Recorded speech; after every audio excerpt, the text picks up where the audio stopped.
السلام علیکم۔ 2 دن سے ایک دو پوسٹز بڑے زور و شور سے پوری سوشل میڈیا پہ شیئر ہو رہے ہیں۔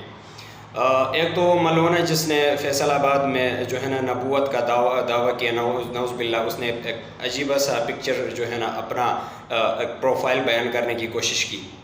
آئی تھنک دیٹ کہ اس نے جو ویڈیوز ریکارڈ کر کے خود شیئر کیے ہیں وہ مضبوط ثبوت ہیں ہمارے پاس، وہ عدلیہ کو پہنچائے جا سکتے ہیں اور اس کو باقاعدگی سے سزا ہوگی۔ دوسرا یہ کہ گزشتہ 25 رمضان کو کوہستان کے پی کا جو بارڈر ہے گلگت کے ساتھ، آخری جگہ ہے کوہستان جہاں پر داسو ڈیم بن رہا ہے۔ یہ داسو پروجیکٹ جہاں پہ بن رہا ہے وہاں پر ایک چینیز نے گستاخی کی ہے یا مذہب کی توہین کی ہے۔ کچھ شواہد دونوں اطراف سے آ رہے ہیں۔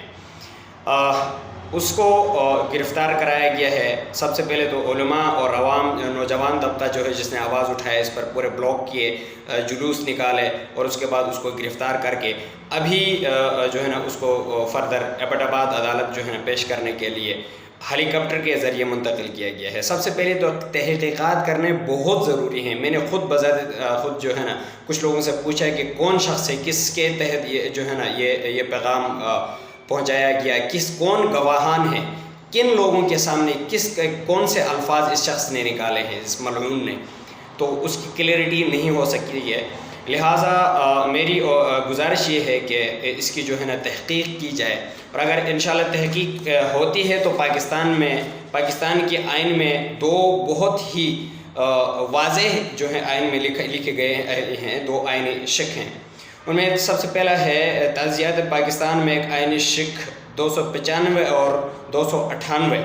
295 جو ہے اس کے تحت اگر ایک شخص واضح الفاظ میں جو ہے نا سنگین گستاخی کرتا ہے نعوذ باللہ محمد صلی اللہ علیہ وسلم کی، تو اس کو سزائے موت ہو سکتی ہے۔ دوسری شق ہے 295A۔